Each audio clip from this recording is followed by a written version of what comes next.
Aujourd'hui, je reçois le bien nommé Arthur Levaillant, qui est navigateur, qui va prendre le départ de la Solitaire du Figaro le 19 juin.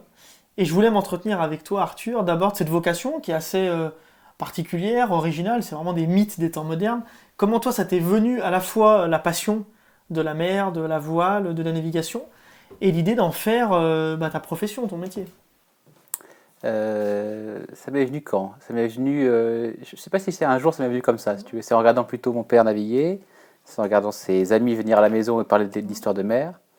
Et puis surtout, c'est voilà, j'ai eu de la chance de vivre près de la mer, près de l'eau, et on est quand même bien dans l'eau ou sur l'eau. Et moi, je le suis bien, et donc j'y suis. Voilà, c'est venu un peu naturellement, si tu veux. Mais très tôt, tu as eu la Très chance de tôt, commencer ton très tôt, ouais, sport-études très tôt. j'ai des copains qui commençaient à 6 ans, l'optimiste, et ils m'ont dit, bah, tu viens naviguer, Mhm. et j'ai pris du plaisir.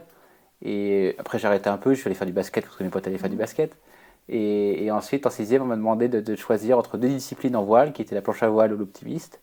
Et j'ai dit, ok, banco, je vais faire la planche à voile parce que ça va plus vite, parce que c'est plus fun, Mhm. et parce que c'est plus physique, et j'ai besoin de me dépenser un peu pour être calme en cours. Et comment, à 11 ans, on fait son sport-études et on devient très jeune, à l'âge où d'autres continuent d'ailleurs de longues études, à la fois un navigateur avec tout ce que ça requiert comme qualité morale plus qu'athlétique.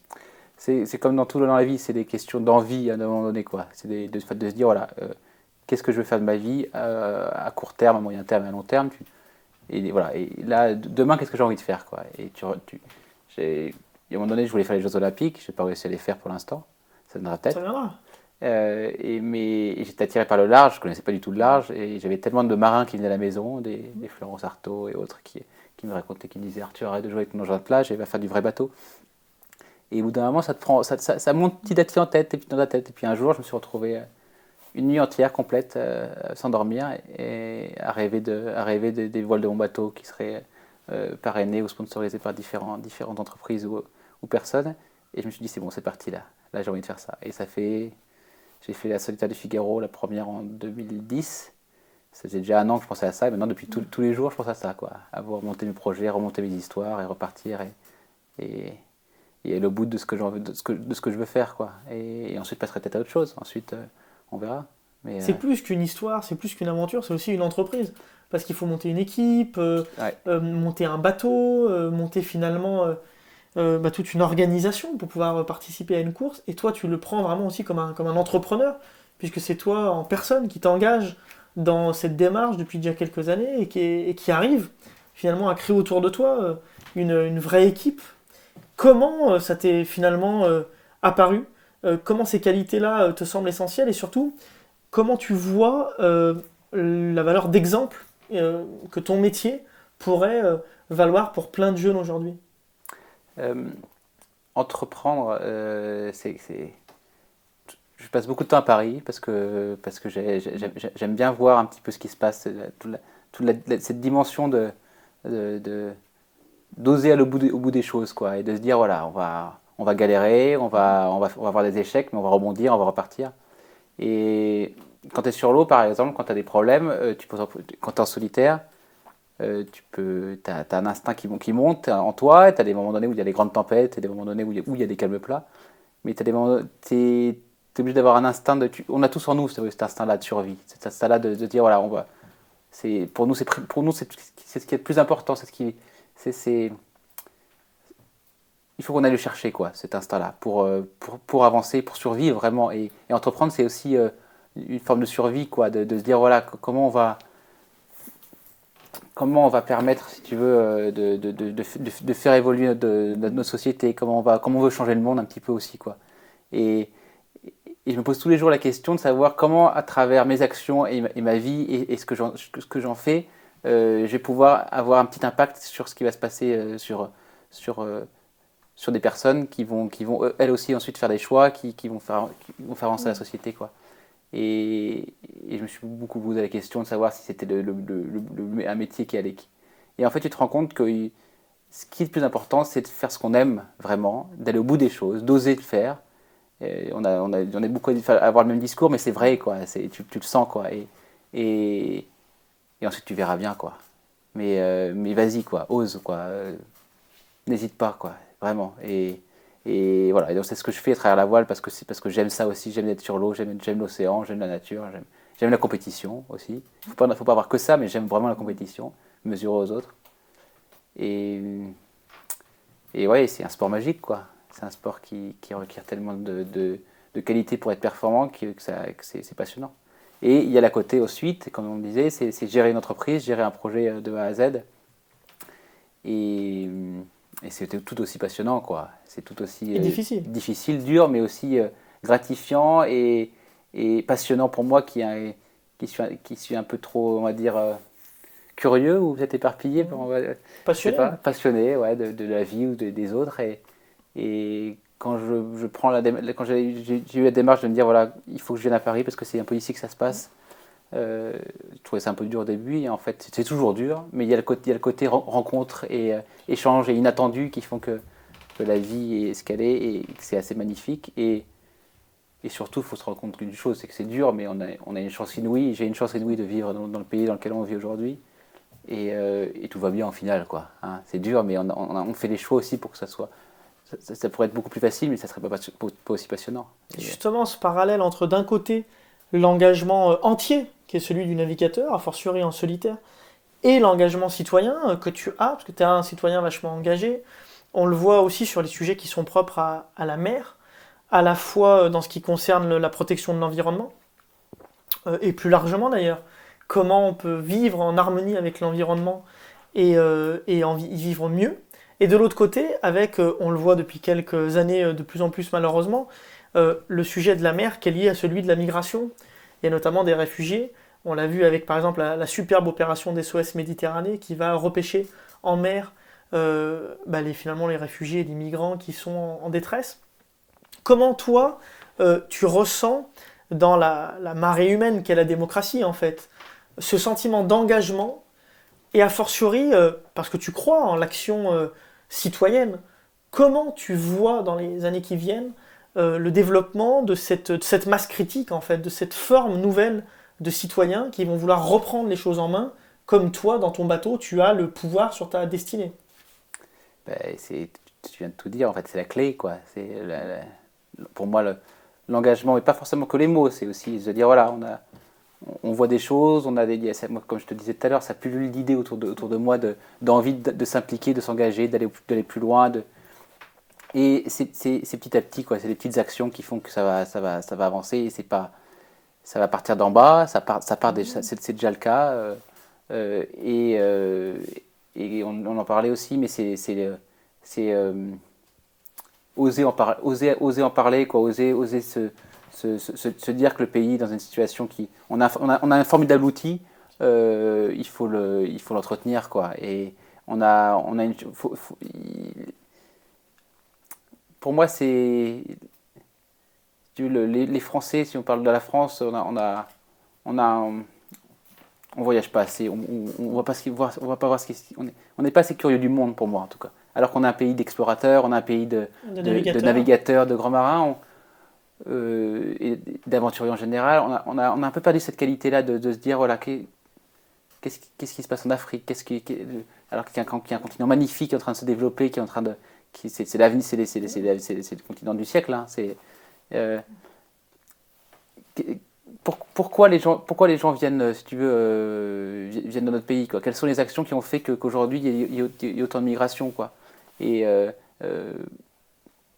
quoi c'est dû et comment y remédier et comment les faire, comment les faire s'intégrer, quoi. C'est ça le plus dur. Et accepter justement qu'en fait, c'est un flux qui va dans les deux sens.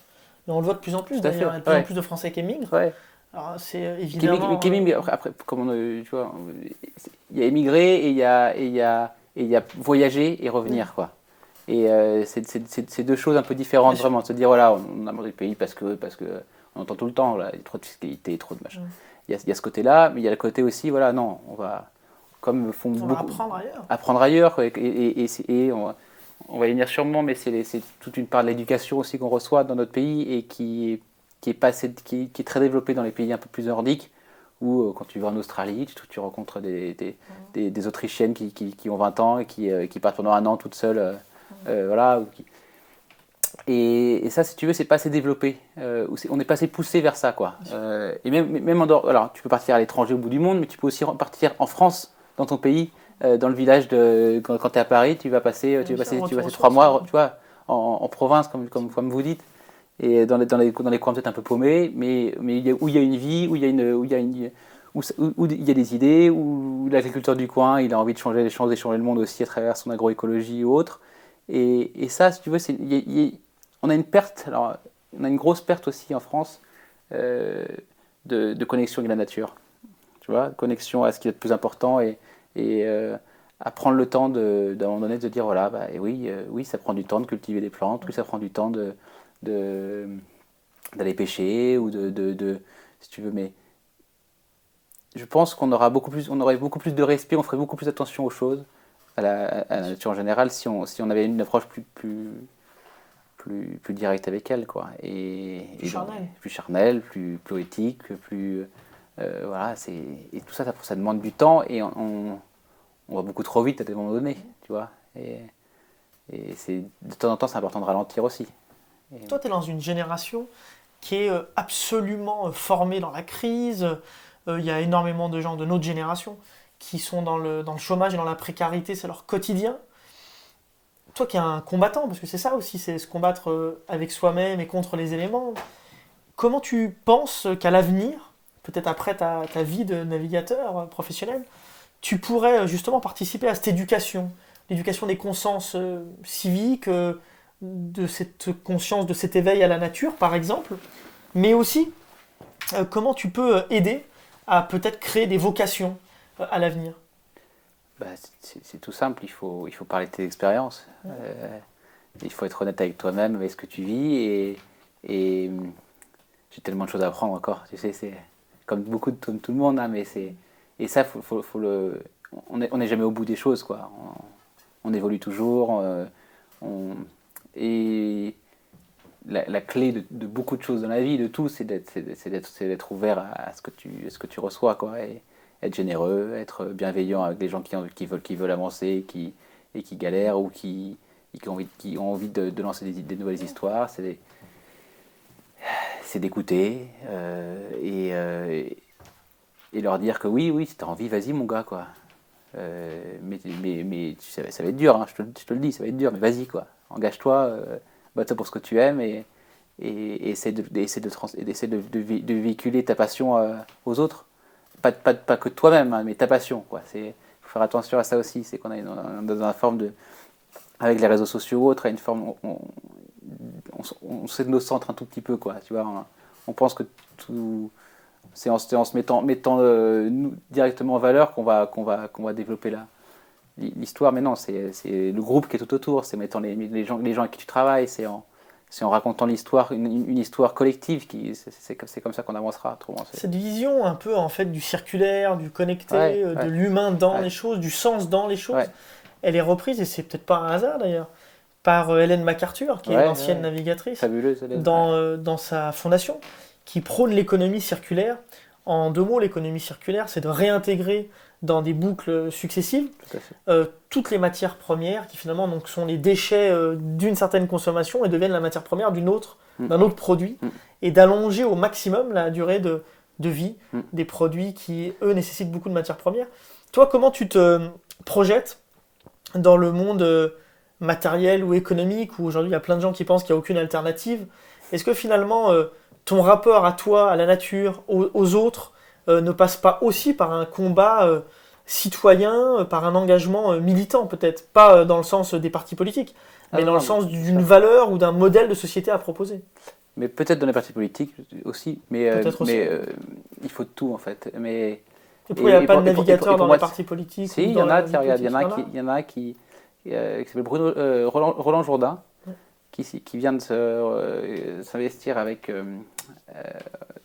en Bretagne sur les listes régionales, et qui est un gars assez fascinant, qui travaille sur des nouvelles fibres pour construire des bateaux, qui est un grand marin, qui a de nombreuses courses, mais qui sur la fibre du lendemain, si tu veux, des fibres de construction moins polluantes, totalement respectueuses de l'environnement, moins toxiques, la fibre de jute, la fibre de lin, et qui permettront d'avoir des bateaux qui durent, mais dont la matière première est organique, quoi.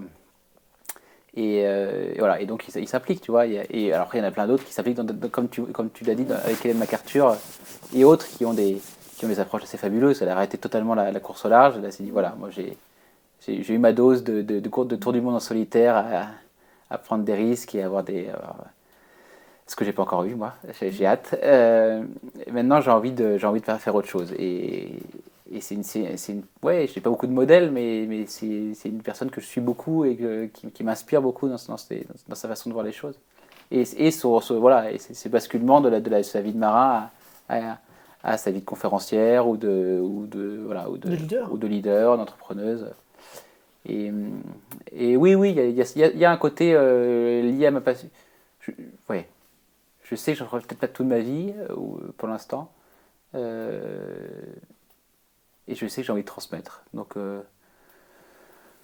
on verra bien. Pour l'instant, je suis à fond tu vois, je suis vraiment, là, j'ai de la course dans 3 semaines. Je suis à 100% pour être au départ de la course, pour être au départ de la course dans de bonnes conditions.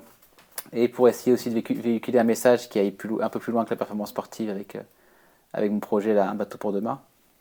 Et le fait aussi de mettre en avant une école de design et de développement durable qui est assez fascinante, qui s'est créée à Nice, qui s'appelle la Sustainable Design School, qui a été créée par 3 personnages assez fabuleux et bienveillants. Et je suis allé à l'école il n'y a pas très longtemps, il y a 3 semaines, et j'ai trouvé ça fabuleux, quoi. Il y a un échange intergénérationnel, il y a toutes les classes sont mélangées, il y a les profs apprennent autant que les élèves, tu les vois, ils mettent des lits par terre pour dormir, pour finir leur... Comment ils s'intègrent à ton projet? On va les mettre en avant, donc on va mettre en avant, si tu veux, l'école à travers la communication classique. Et puis ensuite, les étudiants vont s'investir dans l'idée du projet. Pour l'instant, c'est des monotypes, plusieurs sera sûrement des prototypes aussi en fonction des courses que je vais faire. Et c'est les faire travailler sur les bateaux, c'est de travailler sur les designs plus intelligents pour que le marin se repose mieux. Et ensuite le connecter avec le monde réel aussi, si tu veux. Et parce qu'il y a beaucoup d'analogies à faire entre le monde de la voile et la mer, de l'océan, du solitaire et notre vie à tous en général. Eh ben merci beaucoup, bon vent, bon courage pour cette Merci, toi traversée aussi. du solitaire. C'est une traversée toi aussi, mais bah pas oui. en solitaire, au contraire. Bah non, mais moi non plus, c'est pas en solitaire. La partie solitaire dure pas très longtemps et la partie Ouais. collective dure beaucoup plus longtemps que la partie solitaire. C'est vrai. Eh ben merci beaucoup, bravo, et à très bientôt. À très Ciao bientôt. Arthur. Salut.